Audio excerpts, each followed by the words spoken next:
So here's a question I wanted to chat with you about. You just released your sixth record in, I think, January or February this year. Carry You With Me is the name of it. Obviously, this one was written throughout the process of your split and all of those life Right. experiences and stuff. But your first record was Trigger in the Flood. That was 2013. So you've got 12 years, six records. I'm curious, from your perspective, can you kind of look back at the evolution process between your records then and now and kind of look at the things that have stayed the same? In other words, the things that you really kind of leaned on, but then there are other things that change over time? You mean like sonically, Yeah, just or from an artistic standpoint, like, you find something that really works and you lean on it, and then there might be other things that you've changed over time because maybe it didn't fit quite as well. yeah. Well, when I made that first record, I had never really had any studio experience. I had paid $1,000 to Mike McClure to produce my first record when I was a brand new mom. I had just stopped nursing my daughter, and it was the first time I had left. And I went to Oklahoma for a few nights and recorded at the Dirty Bird with McClure and Travis Linville in Norman, or actually it was outside of Norman. Tecumseh, I think, is where that studio was at the time. And I thought that was the only thing I was ever going to do. And so I just, he helped play guitar. Like, we doubled guitars. It was an acoustic record. I had John Fulbright was just out of high school. He played piano on it. Oh I my paid him with gosh, I Jack didn't know that. Daniels. It Wow. was Jack Daniel. No, he wanted Crown Royal. A bottle of Crown Royal is how I paid him. And it's Wow. just this horribly mastered, way too loud. My songs are awful. Everything about it's terrible. And so, but it was just supposed to be a record that was for friends and family, like college buddies that came to open mic night. Like, I didn't think I was ever going to do music for a living. It was just more of a way that these songs could live for a little bit. And then I just kind of did the mom thing, and then I worked a day job. And around 30, my kid's dad and I got divorced. And so I've got two under the belt, man. Uh Winning. And Hashtag winning. yeah, and so that's where triggering a flood came from. But anyway, we when I was going through that, I had done Kickstarter for the first time and made the money to make that first record. And when it came time to do it, I was working a day job that I did really love, but it got to a point where I was like, I gotta put this out and give it a chance. Like, I just made my first full length record. People funded it for me. I gotta go out and see. And I quit my day job. I quit my day job on December 14th of 2012. It was the day of the Sandy Hook school shooting. Wow. That was my last day of being gainfully employed. Uh, and I haven't had another job since. And so I made that record with no studio experience, like I said, other than just, McClure hitting record of me and my guitar and my crappy songs. So I didn't know how to talk to an engineer. I didn't know what I wanted. I didn't know what I liked. I just knew I loved country music, and not country music that was on the radio. I knew what I liked. Well, I feel like I kind of was not pushed, but the people that I chose to produce it and the musicians that were hired had a sound, and they had a sound that they liked. And so my record sounded like that. And I listened to it, and I can't already even tell that it's my voice sometimes. Like, it doesn't even sound like me. And my voice has gotten raspier because I have permanent vocal damage, but I mean, it's manageable. But that has deepened my sound, and just living, just 20 more years of just gravel and being in bars and doing what I do for a living and talking and yelling at kids and all the Does your things, like, content change because of that? maybe. Yeah, I mean, I've just learned more too. Like, I've learned more about instruments, and I've learned more about styles, and I've Yeah. learned more about playing my own guitar, and I've learned more about songwriting, and I've learned more about life. And so I feel like I went into, I very much wanted to do a traditional country thing, and I listened back, and I never really got there. I never really did it.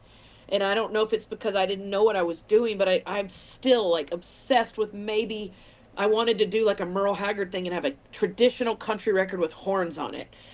I Uh, was going to point and that out, the horns on Carry You With Me. well, but this Completely record, I was different. trying to make a soul record.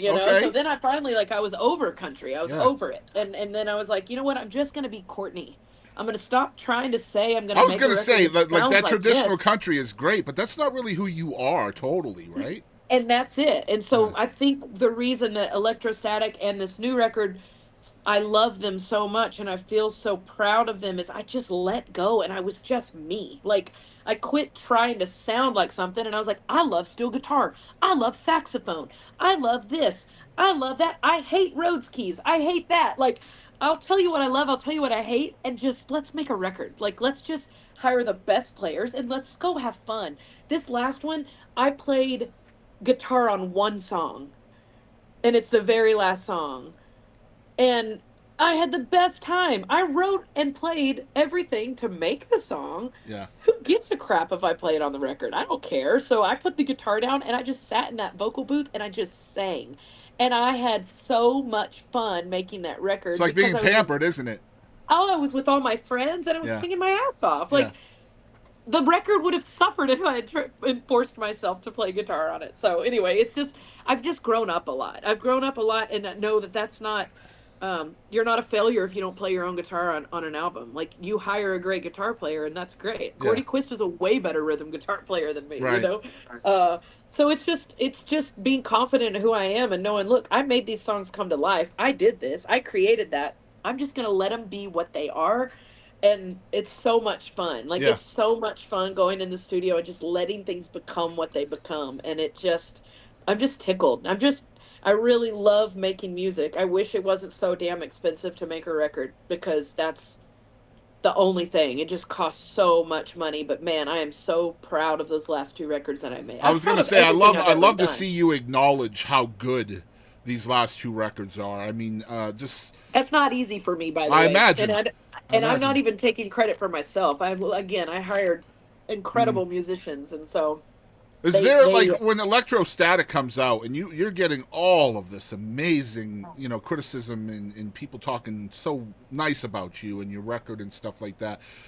When you start working towards the next one, Carry You With Me, is there pressure there to better the last one, or are you still just leaning on the freedom?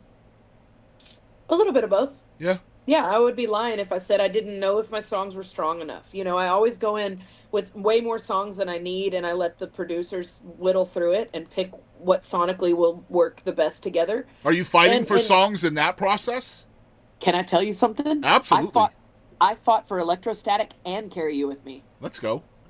because they both don't sound like, they were just very simply written, and I was like, you don't understand. And then when I tell the story behind it, and I talked to the musicians about it, and I was like, this is, I'm not, we're not fighting over this one. This one's happening. This is the title track. You know, Yeah, like, yeah.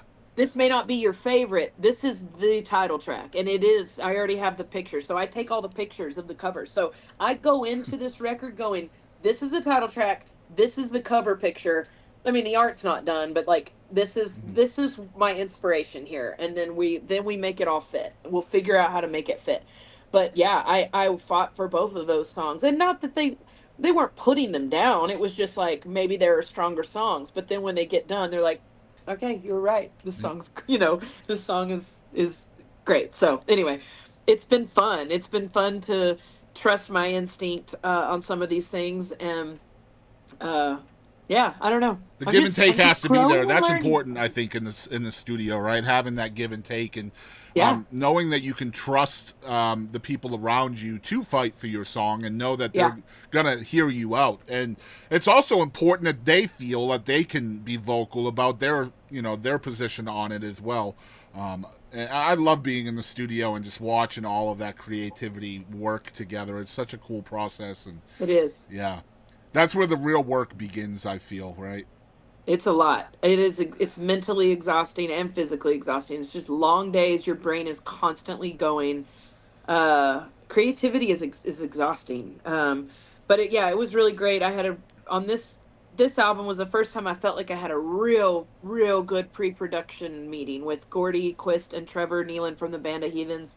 They produced the album, and they had done a lot of homework, and they challenged me to go back and rewrite certain things, and mostly musically. There were a couple of lines they challenged me to beat, and I had never been challenged ever. Yeah. So that's it scared me and it made me like instantly like go, "Oh, you're not good enough." And then I was like, "No." He goes, "That's not what this is. That's you can beat it. Like you can beat it and let's beat it because this record is going to be great." And so I was able to go do that without, needing to they gave me the homework and the idea to do it, and they also gave me like things that they heard. Mm-hmm.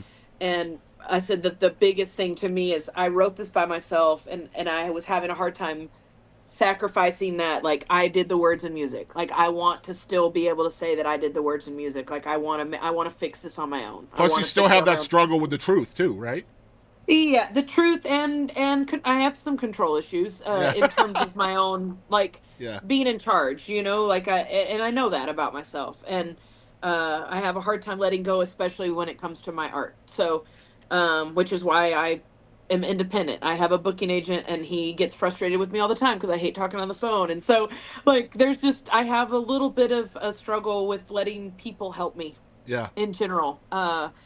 But I'm learning and I'm growing, and every little step I take, growth does not go like this. Nope. It's a lot of It's this. true. Yeah. So Yeah. There's a lot of branches. I'm There's never a straight line. that's right. If That's your if right. your growth is in a straight line, you're doing it wrong.